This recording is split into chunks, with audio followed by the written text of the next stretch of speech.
Olá, sejam muito bem-vindos ao nosso podcast. E hoje nós estamos com uma participação muito especial. Nós estamos recebendo aqui a Lene Santos e Sandra Isabel. Eu não vou apresentá-las, gente. Eu vou deixar para que elas se apresentem a você. Então, meu nome é Lene Santos, tenho 42 anos, sou avó, sou psicóloga e sou idealizadora do Café com Terapia. Gente, vocês ouviram a parte que ela disse que ela é avó? Quem disse que essa mulher é avó? Ninguém, né? Ninguém. E Dona Sandra. Quem é Dona Sandra? Eu sou Sandra Isabel, tenho 60 anos, sou bisavó, avó, mãe de 5 filhos lindos, sou cuidadora, intérprete de Libras, formada, e eu tô aqui para ajudar.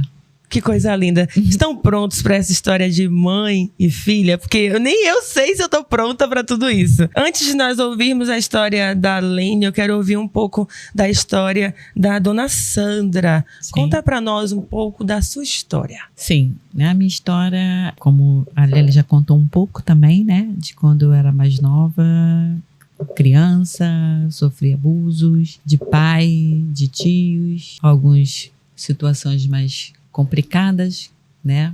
Mas como um estupro, né? E passei muito minha infância até minha adolescência nessa parte, né? Com pais surdos, né? Minha mãe era surda, meu pai também surdo. Infelizmente, meu pai não pôde me dar essa educação. Então, eu vinha de uma família, como tem muitos por aí, de uma família totalmente desestruturada. E assim, eu ia buscando conforto em alguém que pudesse me amparar, alguém que pudesse me educar. E nunca conseguia. Então, sempre estava com pessoas que me maltratavam mais ainda. A senhora era filha única? Não, como mulher. Eu tenho um filho, meu irmão também, que também procurou muito me defender, né? Mas, coitado, ele era mais novo que eu, então ele não podia fazer muita coisa. E minha mãe, que era surda, era totalmente dependente do meu pai e amava, mas quando tudo aconteceu, ela procurou também me proteger da forma que ela achava que poderia, que ela passava a dormir comigo, que é onde vem, engraçado que acaba repetindo os mesmos ciclos, né? Eu dormia também com faca, com vassoura, para poder me proteger do meu pai, né? Porque eu sabia que aquilo que ele estava fazendo era errado. E assim foi, por muitos anos. A maior fase de abuso foi com seu pai? Sim. Dos 8 anos até os 13, que eu também fugi de casa, né? Com medo dele. E, quer dizer, aquelas desestruturas mesmo, né? Que ele batia muito na minha mãe, tentou me matar. Quer dizer, porque eu não cedia, a ponto dele chegar e falar com a minha mãe em linguagem de Libras que ele me amava como mulher. Foi quando ela passou a dormir comigo. Quer dizer, então eu sempre buscava fora da rua alguma coisa que eu não tinha dentro de casa. E acabou, infelizmente, não dando uma boa estrutura para os meus filhos, né? Mas aí... A senhora fugiu de casa com quantos anos? Com 12 anos. Fiquei de 12 anos até os 14. Na rua. Depois eu voltei para casa, porque minha mãe sofria muito, né? Também não era por causa disso. Também eu sentia falta da minha mãe, apesar dela não saber lidar com a situação, né? E foi assim, foi indo. E aí chegou a fase adulta, onde teve as crianças, casou-se. Como é que foi esse processo? Não, eu nunca me casei. Sempre eu me relacionava com um homem sem amor, para que ele pudesse cuidar de mim. Então, minha relação com o homem era para eu ter uma casa, ter um abrigo. E eu não consegui. E todo lugar que eu me envolvia com os homens era sempre... Eu acabava nos mesmos problemas que eu tinha com meu pai. É porque, querendo ou não, eu ouvi muito falar sobre isso. Lene deve ter bastante propriedade até para explicar um pouco mais. Eu acredito que existe uma busca por uma paternidade. Exatamente. Então, certamente, a senhora buscava uma paternidade em um homem que, na realidade...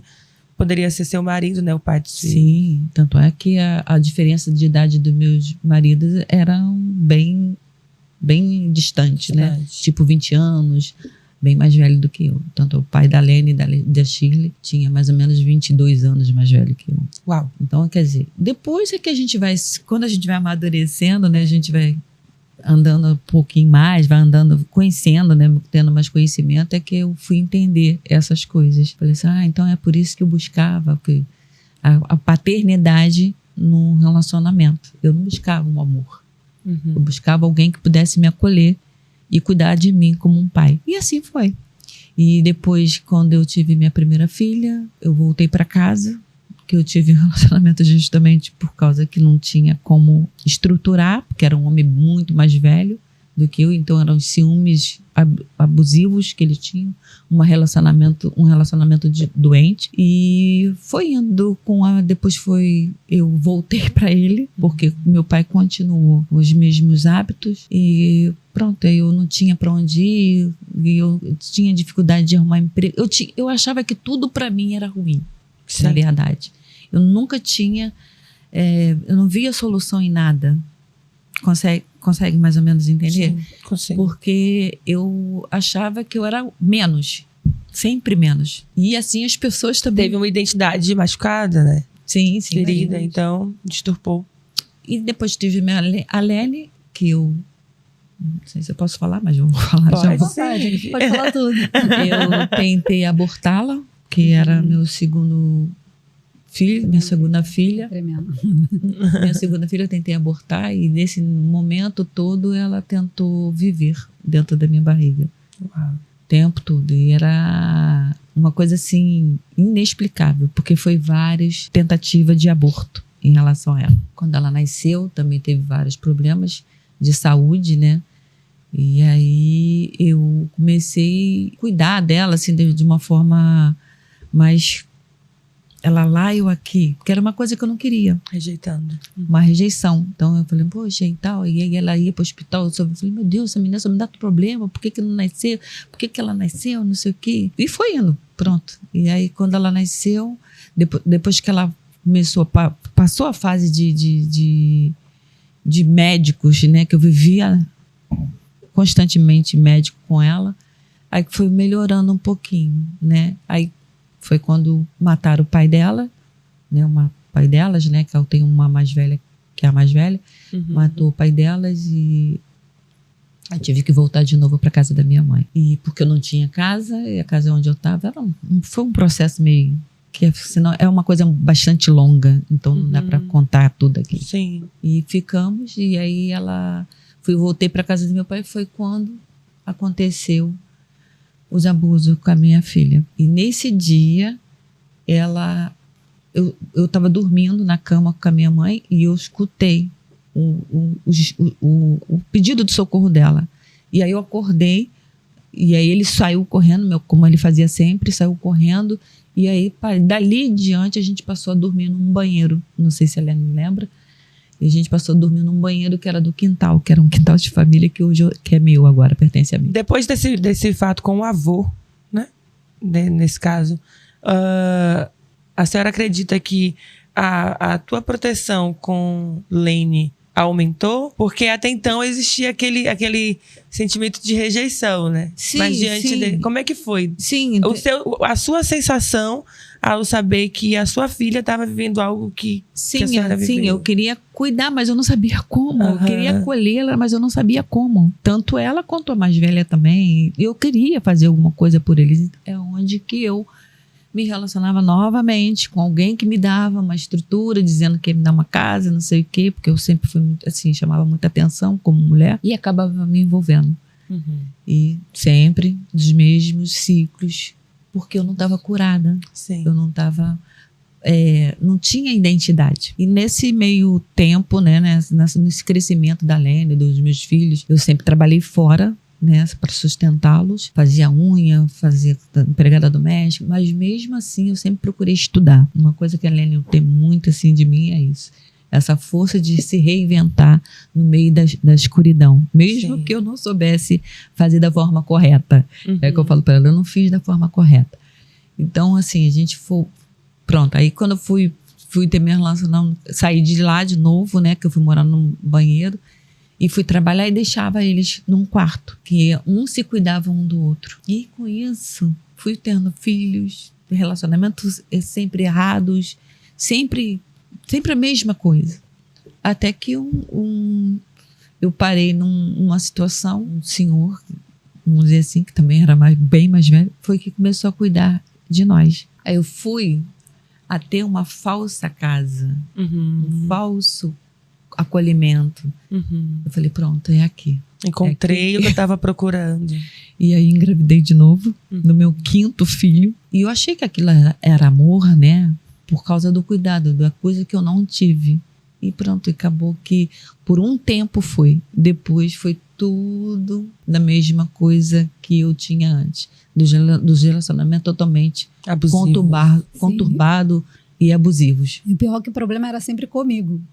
Exatamente. Mas filho, mas era eu. Hoje eu entendo que a Lene era aquilo que eu queria ser. Uhum. Era a boca que eu não conseguia gritar, aquilo que estava sufocado dentro de mim. E eu via nela aquela força que eu não tenho, que eu não tinha. Hoje eu tenho, tá? Uhum.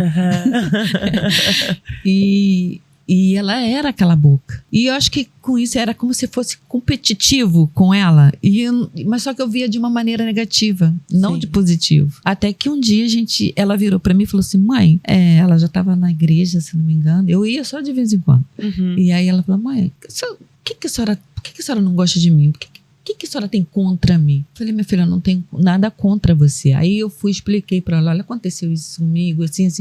Acho que, se não me engano, foi num pastor que nós fomos, numa igreja em Bento Ribeiro. Uhum. Foi nesse pastor, foi ali que começou o nosso processo. Um outro processo, que foi o processo de cura. Foi o processo e foi muito demorado. Foi tá? através de uma escuta mesmo, Foi. de querer entender qual era o problema dela. Tipo, Uau. o que tá acontecendo? O que eu te fiz? Porque tudo era voltado ali pra mim. Uhum. Ela arrumasse alguém, o problema vinha. Tinha um monte de filho. Mas é porque eu também era arredia. Eu não abaixava a cabeça pra ninguém. Por não. falar nisso, antes da gente chegar nessa parte da cura, que eu acho que vai ser bem importante até para quem tá nos assistindo.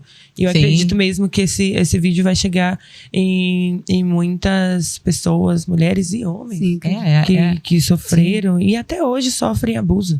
E se calam, porque foi o que E se aconteceu calam. comigo. Então, antes da gente chegar nesse processo de cura, eu quero entender um pouco do ponto de vista da Lene, certo? Eu quero te ouvir também, para que as pessoas te ouçam e saibam como é que foi a sua vida nessa Sim, trajetória. Sim. Tá? Então, se puder contar um pouco para nós. Eu fui essa filha também, né?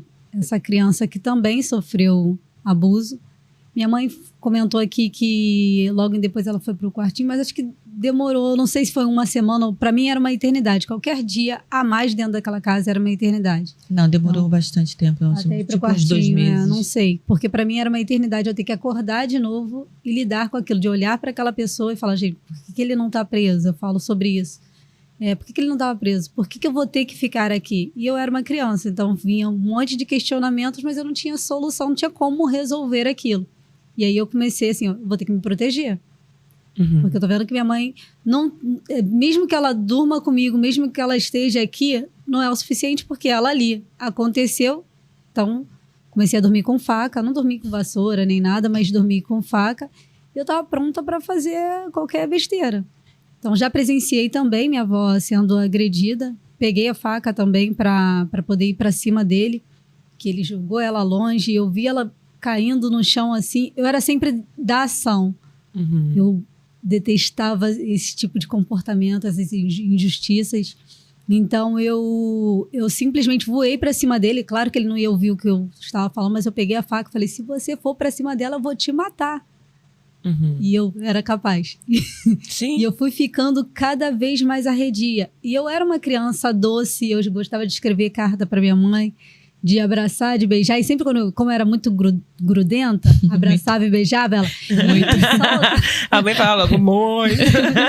Ela falava assim, me solta, vou morrer, não sei o parece quê. que tá me agorando. Tá me agorando? Eu vou morrer. E aí eu fui vendo, porque você sente a rejeição. Por mais que você não entenda o porquê, que hoje eu entendo, Sim. ouvindo que ela também teve uma história, mas você sente a rejeição. Sim. E é ruim você ficar dentro de um lar onde você, todo tempo que tu tenta se achegar, sai pra lá. E aí, sua linguagem de amor não era o toque, né? Já que o toque era algo que te remetia ao abuso. Exatamente. E pra mim também foi durante muito tempo. Até hoje eu abraço tudo, mas vamos com calma, não muito, tá? Porque é um processo. É um processo. Né? É um processo. E aí, dentro daquele meio termo, né? Eu fiquei agressiva, comecei a ficar assim também na escola e eu brigava o tempo todo com homens. Eu batia em homens. Era na rua, era na escola. Minha mãe, quando vinha, passava Parecia assim que eu morava na escola. Eu falei, gente, ela trabalha na escola. Aí eu falei, vou Parecia que eu morava na escola. Resolvendo os problemas. Não, mas eu batia mesmo. Eu batia com força. Eu fui criando uma força que nem tenho, né? Ó, pra mim. Nem tem estrutura pra isso. Mas eu fui agredindo todo mundo. Pra mim, minha linguagem de amor, tô brincando. Era agredindo. Não. Eu comecei a agredir, e era só com homens. E eu comecei a criar essa... Aí Rejeição. quando minha mãe se relacionava com alguém, tem uma pessoa que ela se relacionou, que eu via situações... Até chegou a passar nu perto de mim. Então, eu sempre me sentia a perigo. Tipo, vai acontecer alguma coisa. Modo de defesa. Que, tipo, você não tem ninguém, você tem que se defender. Porque pra mim era tudo, mesmo que fosse pouco, pra mim era muito. Porque eu era uma criança. Aí tive problemas também com o último... Afinal, as únicas pessoas que poderiam te defender pra uma criança é o pai ou o avô, a visão paterna dentro da casa. Exatamente. Não existia? Meu pai foi assassinado. O meu avô tentou.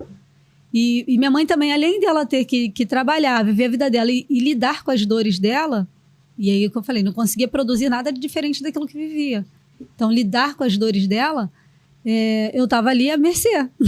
Tipo, se vira, o que você vai fazer? E foi quando eu comecei, né, fui crescendo, essa pessoa extremamente arredia, bateu o pé pra mim, eu tava ali. Batendo de frente, que foi com meu padrasto, né? Que eu acho que foi o último relacionamento dela, mesmo que ela casou, que foi o pai do Peterson. E qualquer coisinha que ele falava, ele tinha uns comportamentos bons, que eu não vou falar que de tudo era ruim, mas também era terrível. Então ele tinha umas falas, alguns comportamentos que era muito direcionado a mim. Então todas as vezes que eu via ele agredindo minha mãe, eu partia para cima, para tentar defender. Eu também era jovem, então para longe eu ia, para longe eu ficava. Sim. Ele me lançava longe. Algumas vezes ele me lançava longe. E minha mãe foi vivendo aquilo, acho que ela foi se afundando também ali com ele, que é o que ela falou. Ela queria sair dali, mas não sabia como. E assim, é muito ruim quando você não tem alguém para te direcionar. Tu fica, como eu falei anteriormente, à mercê o tempo todo. Então foi um processo, até quando eu saí de casa, que ele pediu para minha mãe escolher entre ela. Foi ou eu ou ela. Ele falou assim para minha mãe. Eu tinha discutido com ele ameaçou a me bater, falou que ia dar na minha cara. E eu, como uma criança e adolescente, arredia. Sim. Eu falei, se tu não der na minha cara, se você não der na minha cara, eu vou dar na sua. E pronto. O Felipe já tinha nascido. Não, né? Eu tava grávida ainda. Tava Eu lembro por causa da mamadeira que eu botava dinheirinho, que eu vendia picolé na época pra poder... Já era empreendedora, tá? Já era empreendedora. Eu comecei a vender picolé pra comprar as coisinhas do meu filho. E ali minha mãe não teve outra opção. Na hora, Lene, você entendeu? Óbvio que não. Eu me vi mais uma vez sendo rejeitada. E pra mim foi difícil de entender. Até as pessoas quando chegam pra falar, aquela casa também era sua, porque foi do dinheiro do teu pai e tudo mais, isso e aquilo. E as pessoas também não colaboram, né? Apesar que ninguém tá querendo ouvir ninguém tá querendo entender ninguém. É verdade. Então, pra botar... Ninguém quer saber a história de ninguém, o porquê das coisas, né? Exatamente. Pra botar lenha na fogueira tem um monte.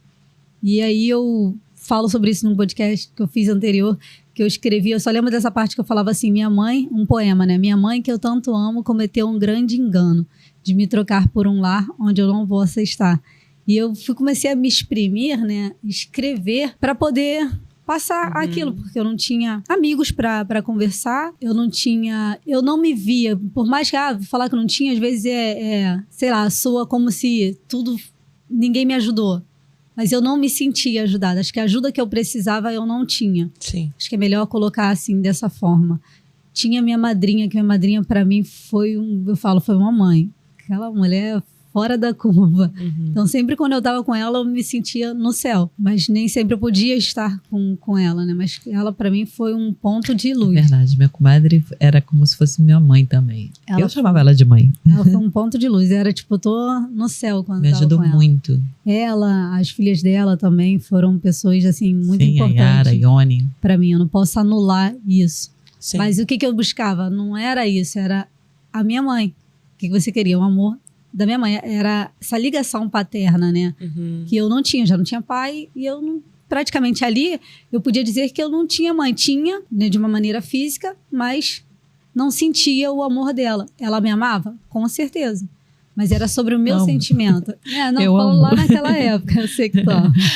Lá naquela época eu não sentia. O que eu sentia era fortemente a rejeição. Sim. Então, depois que eu fui sair de casa e eu estava grávida de uma pessoa que também foi assassinado. Né? Tu vê que as histórias elas vão se repetindo, né? Ciclos. Ele foi assassinado e eu fiquei bem mal mesmo. Então, quando eu fui contar para ele que eu estava fora de casa, eu encontrei ele com outra pessoa. Então, as minhas dores eram muito intensas para mim, para todo um processo de uma criança para adolescência até a juventude. Foram feridas que não foram cicatrizadas no processo e só foram acumulando, né? Foi. E eu não chorava. Engraçado é que eu tinha muita dificuldade de chorar. Eu não conseguia. Tentava fazer até força, mas não saía. Eu lembro que uma vez eu consegui ir morar com o pai do meu filho mais velho, que é o de 25, que foi assassinado. E aí eu cheguei em casa, ele estava com outra mulher. Aí quando tu fecha a porta, tu deixa a criança, tu sai, tu vai perambulando pela rua e entrei dentro da casa de um amigo nosso, né, em comum. E aí quando eu cheguei, ele perguntou assim, cadê o Leandro? Aí eu falei assim, tá lá com fulano de tal, cadê o Felipe, cadê o Leandro? Falei, tá lá com fulano de tal, isso. Aí a pessoa ficou. Aí quando me abraçou, era o toque. Me abraçou, danei a chorar. Eu desmoronei. Acho que eu precisava de um abraço. Aí eu gritei, por que é comigo? Aí foi quando eu comecei a chorar pelo menos 2 vezes ao ano. Aumentou a quantidade, né? Eu não tinha nenhuma, então teve quantidade de choro. Então me conta um pouco como é que foi, porque eu tô percebendo que as histórias estão sendo reproduzidas, né? De mãe para filha. E você falou pra nós que tem 3 filhos. Então tem um filho mais velho de 25 anos. Sim. E os outros 2. Como é que foi para também com a questão dos outros 2 filhos? Então, como eu falei do filho mais velho também não foi uma relação boa, mas era quem eu amava, quem eu queria ficar, quem eu queria casar, aquele sonho de toda a mulher. E não foi possível. E foi isso, não foi possível. Já com o pai da minha filha, também não foi possível. Teve também... O pai do meu filho, ele nunca me agrediu. Mas o pai da minha filha já teve esse comportamento. Uma vez. Porque era sempre assim. Eu sempre fui essa pessoa de bater o pé e encarar. E ter a minha opinião própria. Porque eu pensava. Eu era um ser pensante.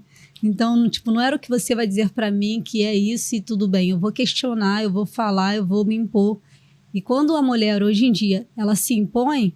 e o cara não sabe lidar com aquilo, aí gera agressão. Porque o que eles sabem fazer, a grande maioria, não são todos, mas é na força. Então, aí teve um momento nosso ali que ele pegou, me enforcou na parede e lá eu fiquei por um tempo, mas assim, eu não permanecia. Passei por isso, segui minha vida. Também tive um relacionamento também que eu tenho acho que 3 ou 4 pontos na cabeça, nem sei se minha mãe sabe disso. 3, 4 pontos na cabeça. A mãe descobrindo as coisas agora. Agora. Tá tudo bem. 3 ou 4 pontos na cabeça que também fui agredida, mas também não foi uma coisa que eu vivi aquilo, de permanecer. Aconteceu, eu vou criar uma estrutura. Eu tinha isso comigo, de criar estruturas em momento de dor, porque eu não conseguia ficar ali. Eu não posso ficar aqui. Então, o que eu vou ficar? Mas eu vou crescer dentro disso. Então, eu avançava, seguia. E aí, como a gente não se cura, sabe? Eu queria sair, mas eu não buscava essa cura, não sabia nem como. A gente continua atraindo, né? Pessoas com o mesmo comportamento. Então, quando eu me relacionei com outra pessoa, também sofri agressão. Acho que tacou o celular, pegou no meu rosto, mas aí também tive atitude, foi preso. E acho que dali foi o último que parou. E por um tempo eu casei, né? Casei com o meu melhor amigo e assim, não deu certo, porque era para ser o meu melhor amigo, não era para ser o meu marido. Hoje continua sendo o meu amigo. E acho que eu fiquei sem amar legal durante muito tempo. Acho que desde a época do pai do meu filho. Então, assim, eu não conseguia mais gerar para mim. Eu sempre tinha aquela desconfiança, aquele desconforto. E a figura masculina, para mim, não era positiva, né? Vindo dali do meu avô para um tudo que eu fui vivendo ao longo da vida, tu cria uma rejeição, mesmo que você não consiga perceber, porque hoje eu consigo, mas antes não. Eu não conseguia parar em relacionamento. Para mim, prazo de validade no máximo era 1 ano. Quando alguém falava, tô casada há 10 anos, eu falei, meu Deus, como consegue? Para mim, não era algo positivo. Mas hoje, graças a Deus, curada, eu acho que eu me curei demais, porque tá difícil até de... Tô brincando. Tá difícil de encontrar alguém, porque eu quero que alguém me trate como eu me trato. Sim. E aí que entra... Não é impossível, mas entra um pouco de dificuldade, porque eu não vou aceitar isso. Não vou aceitar isso. Na verdade, a gente fica mais seletiva. Sim. Exatamente. Quando você aprende a se gostar e se amar, né, a gente fica mais seletiva em qualquer aspecto. Então, é onde eu fico... Mantém aquela distância, parece que nunca vai chegar um amor, né? Porque fica justamente por causa disso. Mas eu acho que é o mínimo, né? Porque eu construí isso. Foi difícil pra mim, pra caramba, olhar pra mim e falar assim... Cara, eu tive que me acolher, né? Tive que me acolher, olhar pra mim como alguém importante. Tipo, porque eu aprendi o tempo todo que eu nem era importante. Quando você sofre rejeição, você é desculpa a expressão, mas o cocô do cavalo do bandido. Então, assim, você nem se sente importante. Então, eu tive que desconstruir isso. Construir, é claro que eu tive ajuda de pessoas, foi Michele, tive ajuda de pessoas que pegaram na minha mão assim, você é importante e sim. Aí começou a mostrar assim, ó isso Por que aqui, que você é importante? Por que você é importante? Quando alguém vinha porque eu tive, o pai do meu último filho agora foi uma pessoa maravilhosa, mas também tive momentos que também, eu acho que é assim, né? Quando a pessoa não se conhece ou não passa por um processo de autoconhecimento, as pessoas feridas, elas ferem pessoas o tempo todo. Então, também fui ferida por ele. Provavelmente eu devo ter ferido, não tô aqui como alecrim dourado. Mas aí agora eu tô falando sobre ele. Peraí que ela deixa ela falar, gente. A ferida que ele me fez. Então, assim, teve falas dele que pra mim foi bem tocante, que ele falou assim, você não tem como dar amor ao nosso filho porque você nunca teve amor. Pô, covardia, pegou pesado. Mas aí eu soube responder. Eu falei, tem um amor de alguém que... É incrível. Incrível, que é Deus. Tem amor de alguém que... Incrível mesmo, que é Deus. Por falar desse amor que está em Deus, como é que foi esse encontro com Deus? Que eu percebo que você fala bastante dele. Eu amo demais. E eu acredito que isso tem muito a ver com o processo de cura. Então, exatamente. Me conta um pouco aí desse processo de cura de vocês, porque, gente, é uma história surpreendente. Eu tô aqui, assim, pasma com a vitória que vocês tiveram. E é muito bom para nós sabermos como é que vocês encontraram essa cura. Eu acredito que muita gente vai parar para ouvir esse podcast e eles vão querer entender como que elas se curaram, porque eu quero me curar também. Eu cheguei no meu esgotamento, assim, total emocional. Sabe, tu só vive pancada. E teve uma hora que eu falei, gente, chega. E aí eu tinha ido numa igreja. Naquele dia eu tava bem bloqueada, porque eu tinha passado por um processo bem difícil, que foi uma compra de uma kitnet que eu tinha feito. E aí, no final, depois de ter pago tudo, a dona falou assim, não vou poder te vender. Eu falei, tudo bem, me devolve o dinheiro. Não tenho dinheiro. Falei, você tá brincando. É aquela menina agressiva. Voltou todinha. Sem dúvidas. Ela veio com tudo. E eu quase perdi meu réu primário. Brincadeira, falando a verdade. Eu quase perdi meu réu primário. E aí, eu parei, fui convidada para ir à igreja, mas eu não tava com cabeça. E mais um daqueles episódios que você tá há muito tempo sem chorar. Eu parei no carro que o pai do meu filho tinha me levado. Parei no carro, falei, só um minutinho, para aqui, que era no McDonald's. Para aqui. E eu só chorava copiosamente. E aí teve um momento que ele veio para me abraçar, eu falei, não, sem abraço, só me deixa chorar, que era só isso que eu queria, agora vamos embora. Cheguei quando ele tava para sair, me deixou em casa, quando ele tava para sair, eu no sofá. Falei, você pode esperar, porque hoje eu quero aceitar Jesus como meu único suficiente salvador. Uau! Assim, foi em casa, foi sem apelo, sem música, sem luzes escuras, sem... Como é que você ouviu falar de Jesus? Eu já sentia uma conexão, já... A minha mãe já teve várias religiões. Algumas vezes eu levava eles para a igreja, mas eu mesmo não era liberta. Não, minha mãe... Assim, não tinha você, problema. não tem como você ouvir hoje em dia, não ouvir falar de Jesus. Né? Exato. Porque todo E a avó mundo... dela também. Sua avó também Isso, bem lembrado. Minha a avó, avó minha dela, avó que é Paula. por parte de pai, levava eles pra igreja também. Muito Eu bem também ia, lembrado. às vezes, muito com ela. Era Mas muito quem ia pegada. mais era eles. No caso, ela e a irmã, né? A Ok. Shirley. Sim, eu era muito apegada com a minha avó. E eu sempre fui muito carinhosa, né? Então, como dali eu recebia carinho, era mais fácil de você Exatamente. dar. E minha avó me levava para a igreja, muito bem lembrado. Minha avó me levava, a Rita também me levava. Tinha algumas pessoas que me levavam, mas eu não queria, na época, fazer esse questionamento. Que Deus é esse que deixa eu passar por isso tudo que eu tô passando? Então, você não quer ter contato com Deus, né? Exato. Agora, quando você entende que são processos, cara, tem que passar. E aí você foi pro sofá da sua casa e falou, eu vou aceitar Jesus. Aceitei, ele fez uma oração. Aí foi que no outro dia eu fui procurar uma igreja para congregar. E aí, nessa procura eu tô até hoje, né? Uhum. Tô até hoje na vida com Deus. Eu tenho um amor por ele, assim, que você vai me ver sempre falando dele, que eu tenho um amor por ele. É claro que a gente passa por situações de... Como é que eu vou falar? De pessoas que atrapalham muito. Tem pessoa que atrapalha o caminho. Não Ferro afiando ferro, né? Não, tem pessoas que atrapalham o seu caminho. Mas, assim, eu já entrei com um único objetivo. Que eu entrei ali, eu queria Jesus. Só isso. Sim. Então, assim, meu negócio não era pessoas, porque pessoas eram como eu, falhas, o tempo todo. Ah, porque fulano falhou. Tá, eu também, eu sou... Deixa eu te contar a minha história. Exatamente, eu não sou perfeita. Então, assim, tá tudo bem fulano falhar. Então, se eu puder fazer a diferença, se eu puder mudar a minha vida para transformar a pessoa, porque é isso que eu quero a partir de agora. Muito bom, muito bom. Sua mãe estava falando para mim, né, durante uma conversa antes do nosso programa, que ela falou uma frase muito importante. Foi a Lene que segurou na minha mão Foi exatamente e me assim. levou. Então, como é que foi essa história de Porque vocês igreja, né? duas? Como eu estava dizendo, eles sempre iam para a igreja, eu também levava eles para a igreja, mas quando ela realmente teve essa percepção, né, de que eu precisava de ajuda, ela sentou e começou a conversar comigo, nós choramos muito, uma com a outra. Sempre era eu e ela foi me mostrando, mãe, a senhora pode mais. Ela não me invalidava como mãe. Não te julgava? Exatamente. E eu achava aquilo, né, maravilhoso, né? Falei, minha filha, né? Tanto é que até hoje ela fala que eu sou a fã dela, número 1, eu sou mesmo. E ali foi o processo dela me agarrar com a mão e falar com cuidado também. Ela tinha esse cuidado e ela nem era psicóloga ainda.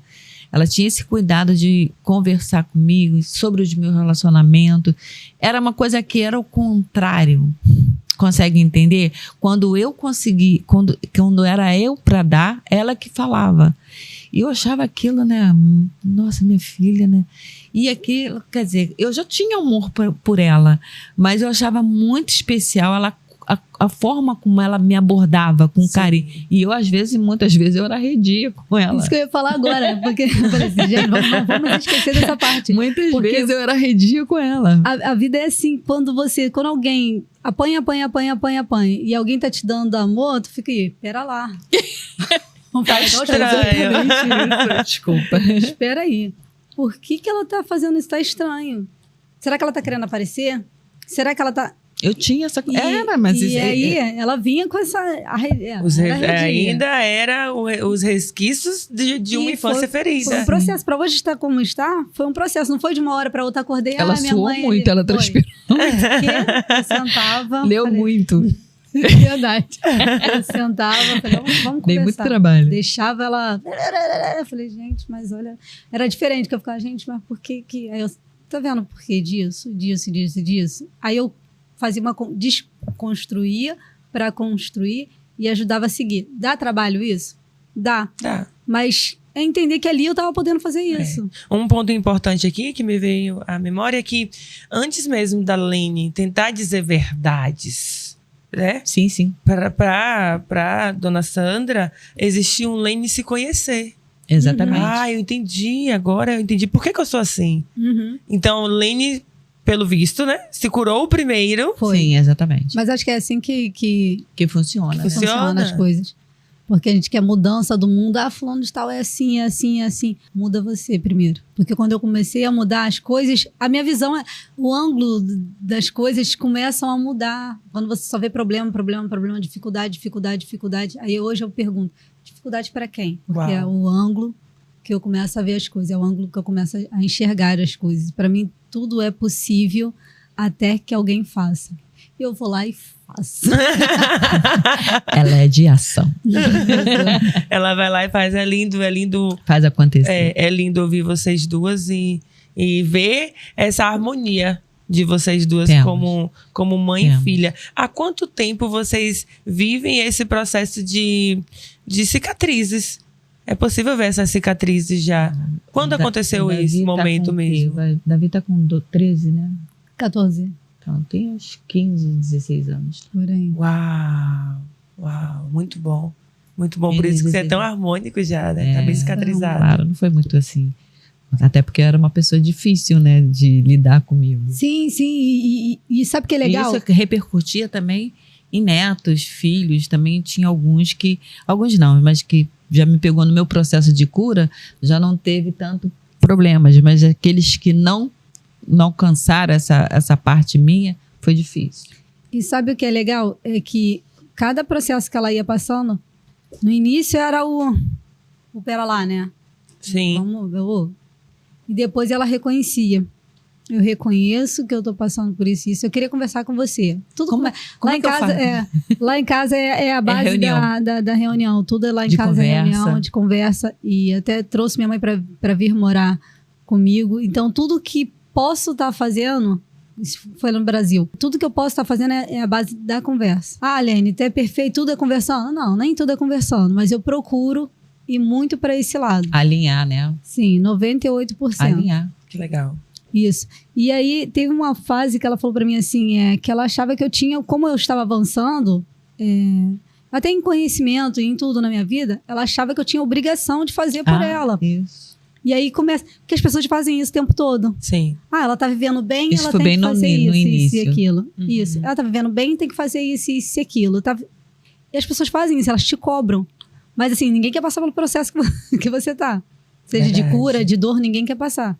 Então depois ela falou assim, filha, eu tinha esse sentimento assim. Me perdoa. Era assim mesmo. Uau. Cara, isso Conheceu. Sim, isso é bom. Porque o reconhecimento, ele te liberta. Te tira daquela dor, daquela achar que as pessoas têm obrigação de com você. E não tem. E quando eu falava, gente, eu tô cobrando muito isso dela, vou sentar e vou conversar com ela. Então, filha, olha, é assim. Eu sei que você não tem obrigação nenhuma comigo e tal, e você me perdoa. Ela, pronto.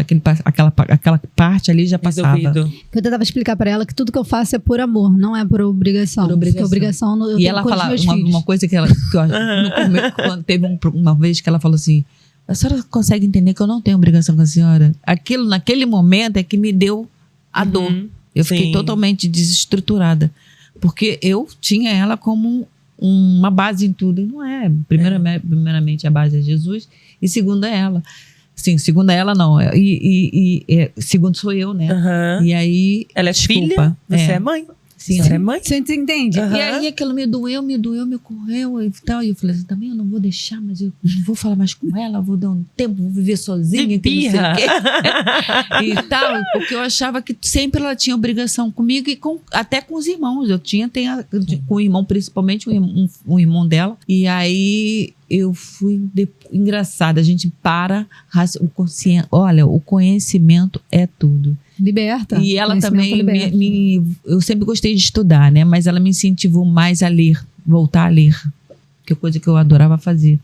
E no conhecimento, e você vendo também outras coisas, para você entender o processo, falei, caraca, minha filha tá com razão, é isso mesmo. Aí foi que a gente de novo senta e conversa. Então, toda a nossa processo. É um processo. A gente conversa muito para poder entender e chegar a um denominador comum, porque não adianta você ficar. Ela não é. E ela nem era, como sempre digo, ela nem era psicóloga, aliás, já era psicóloga, né? Já tinha esse processo. E é legal, assim, porque aprendi a me respeitar nesse processo. Muito bom. Então, assim, eu amo minha mãe, mas eu tenho que fazer essa separação. Você é minha mãe e eu sou sua filha. Então, quando eu falei, eu não tenho obrigação com você, eu faço por amor. Obrigação eu tenho com Mas eu não meus entendi filhos. a parte do faço por amor. Mas Por amor ficou longe, né? Mas é o processo. O processo Sim. é isso aí, de você explicar, porque tem gente que passa por isso e depois fica num lugar que, tipo, eu tenho que fazer pela minha mãe, eu tenho que fazer pela minha mãe, e vive sobrecarregada, não posso fazer o contrário, porque acha que isso é amor, isso não é amor. Porque a Bíblia fala que ame ao próximo como a ti mesmo. Então, se eu não me respeitar, se eu não me amar, Como é que vai dar esse O amor? amor ao tô próximo é fazendo fingido. nada. É. Exatamente. Ouvindo a história de vocês, agora é possível entender por que Lene é psicóloga. Porque Lene, como é que foi essa decisão? Pronto, consegui me ajudar, consegui ajudar a minha mãe, consigo ajudar os meus filhos, porque eu tenho certeza que o amor e a entrega e a Alcançou. obrigação que você entrega para os seus filhos é de uma Lene totalmente diferente daquela que cresceu, daquela que viveu uma história bem Sim. difícil. Então, como é que foi essa decisão de, pronto, tô pronta para ajudar pessoas? Na verdade, eu sempre gostei. Eu gostei desse processo de passar por essas transformações e ver que era possível. E eu sempre tive essa pegada de querer trazer pessoas comigo. Para mim não adiantava nada subir e tá, tô aqui, vou ficar sozinha. Não, vem comigo, vem comigo. Então, por onde eu passava, eu gerava isso automaticamente, essa transformação. Eu empolgo, eu falo que é possível, tem como, e um furacão. E aí eu tive essa vontade de fazer psicologia, na época não tinha condições. Quando eu comecei também não tinha condições, mas eu já tinha fé, né? Então, Suficiente. já é o suficiente. Pra que dinheiro se tu tem fé? Tô brincando, tá, gente? Mas é verdade. Então, assim, eu tinha fé. Então, eu iniciei.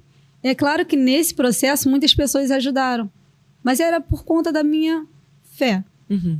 Que aí Deus vai colocando pessoas no meu caminho para Sim. eu chegar ao As meu conexões. objetivo. Exatamente, para eu chegar no meu objetivo final. A minha ida para a psicologia era para entender esse mundo mesmo, o mundo humano, a cabeça das pessoas e gerar a transformação.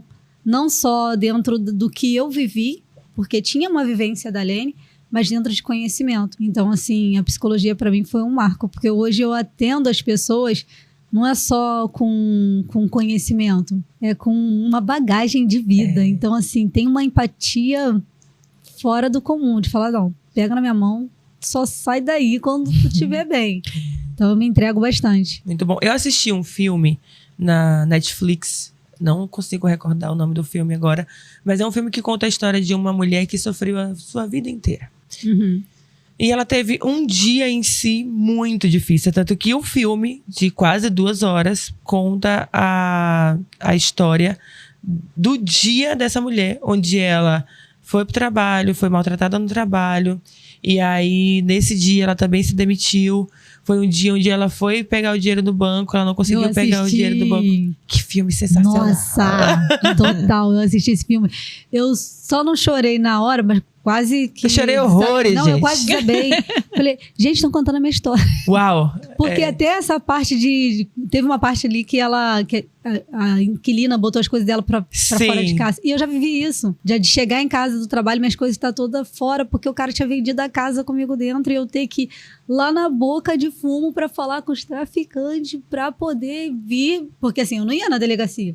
Tava morando na comunidade, então tive que falar com eles. Vieram com um fuzil, com coisa. Eu falei, gente, não é pra matar, tá? Eu só quero que eles me deem o dinheiro que eu vou procurar outro lugar para morar. Então, no mesmo dia eu tive que arrumar um caminhão e eu tive que ficar rodando com o caminhão para procurar um lugar para morar. Acho que um amigo meu falou assim, ó, tem uma casa em Marechal, assim, assim, assim. E aí foi o meu processo de ir para essa casa, eu dividi a casa, eu e o rato, enfim. São outras histórias. É verdade. Uhum. São outras histórias, Inclusive, mas... fui morar perto. Engraçado que a gente brigava, mas eu sempre queria estar perto dela. óbvio. É claro. Mas é isso, esse filme me marcou bastante. Me marcou e é a vida de muitas mulheres. Exato. Um ponto forte desse filme, que eu acho que tem muito a ver com a história de vocês, é o momento em que ela está dentro do banco e ela encontra uma pessoa que olha pra ela e fala, eu acredito em você. É sobre isso. É sobre isso. Eu acredito. Então, me dá a tua mão. Eu acredito em você. Então, foi assim então que aconteceu com a Lene. Foi, E com Dona exatamente. Sandra. Acho que um olhou pra outra e falou, respira. Eu acredito, Eu acredito em você. Eu acredito em E ela você. fala isso até hoje. Mãe, a senhora é incrível. Ela fala. Tem que falar, porque ela é Porque ela mesmo. fala que eu sabia que tinha uma coisa a mais dentro da senhora, positivo. É uns processos mesmo muito legal que a gente tem uma com a outra. Exato. E é isso que eu acho que seus pacientes também precisam, né? Ai, Como que Exatamente. é? Como que seus pacientes chegam até você? Porque eles devem chegar... Então, me formei agora, por incrível que pareça, me formei agora em dezembro. Ah, que legal. Então, eu recebi até uma cartinha de uma paciente minha. Uma cartinha não, ela escreveu no caderno dela e ela falando sobre a importância, né, desse processo terapêutico na vida dela, que estava transformando ela, estava... E é isso que eu venho para fazer mesmo, né? Uma vez Deus falou comigo assim, eu estava bem cansada, porque a gente passa por processos o tempo todo. Eu já tava... Tem horas que eu tô cansada mesmo. E aí Deus falou pra mim assim, busque vida porque você foi gerada para dar vidas. É essa a minha pegada mesmo. E quando ela escreveu a cartinha, quando eu tô cansada de alguma coisa que tá acontecendo, dos processos que estão acontecendo, eu recebo uma coisa assim, ó. Continue a nadar. Continue a nadar. Foi praticamente o que ela fez ali comigo. Continue a nadar. Uau. E é isso, eu gero essa minha pegada com os meus pacientes. É bem bacana, é de transformação mesmo. Então tem muito a ver com o propósito de vida. Exatamente. Até porque todo mundo tem uma história, gente. Todo mundo tem uma história. A gente Todo aprende a mundo, olhar para as sim. pessoas com outro olhar. Quando a gente entende que nós também tivemos uma história para gerar vida. Exatamente. Inclusive, anotei sua frase. E foi isso já tem, né? Foi acho que esse processo que ela teve de gerar vida, acho que foi dentro de um ônibus que ela estava totalmente. Foi dentro de um ônibus que eu comecei a chorar. Porque eu passei pelo E ela INCA, sentiu a voz do Espírito passei Santo. por um processo bem difícil, assim, na minha vida. E, enfim, e aí eu tava, gente, eu tô bem cansadinha. Você não tá vendo, não, senhor? Aí eu tava pensando em desistir. E ele falou, busque vida porque você foi gerada para dar vidas. E é o que acontece. Muito bom. E foi assim também que surgiu o Café com Terapia? Exatamente. O que é o Café com Terapia, na realidade? Eu sempre quis ter sempre é muita informação, né? A gente fala sempre. Mas eu queria ter uma cafeteria porque é onde eu me sinto acolhida. E aí eu falei, pô, eu quero uma cafeteria, tô fazendo psicologia. E aí numa noite veio esse nome pra mim, Café com Terapia. Falei, uau, é isso. Porque é um lugar que eu quero... Vai ser diferente de qualquer tipo de cafeteria. Um lugar de acolhimento.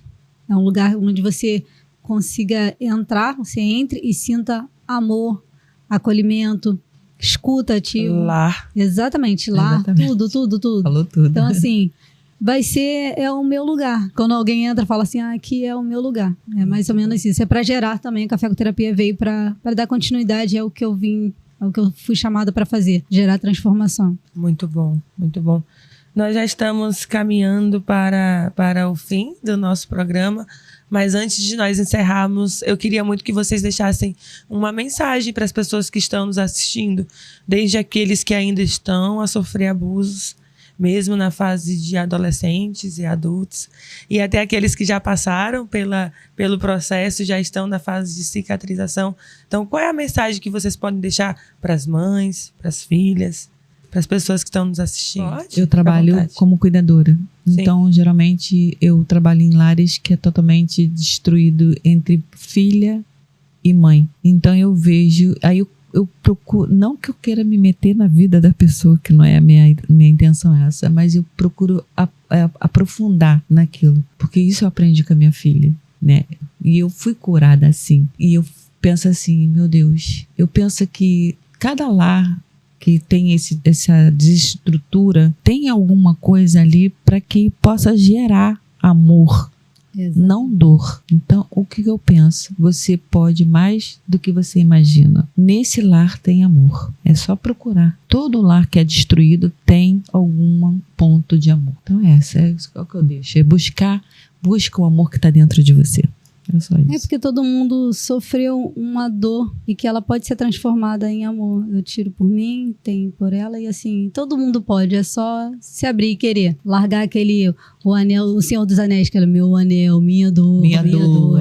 Tipo, largar e deixar seguir. Então, o que eu tenho pra dizer aqui para as pessoas é se permita, porque se você ficar nesse lugar, se as pessoas ficarem nesse lugar o tempo todo de eu sofri, é a minha dor, é o meu problema, eu passei por isso. Tá, beleza, você passou, não devemos invalidar a dor do outro, mas Sim. agora você tem a liberdade de mudar isso. E o que você vai fazer com isso? Eu uso muito uma frase do Sartre, que é: não importa o que fizeram com você, o que importa é o que você vai fazer com aquilo que fizeram com você. Então essa é a mensagem que eu deixo aqui para as pessoas: não importa o que fizeram com você. O que importa é o que você vai fazer com aquilo que fizeram com você. É isso. Muito bom, muito bom. Existe mais alguma coisa que a gente não falou aqui, mas que você gostaria de passar? Mas no momento, nenhuma. Assim. Ok. Vamos deixar para uma outra hora também, né? Porque... Claro, a gente não vai entregar tudo pra vocês assim, né, Nossa, gente? exatamente. Vamos por Coisa. partes. É muita E pra coisa. gente contratar o seu... Pra gente, olha só, já tô me Olha. colocando como paciente.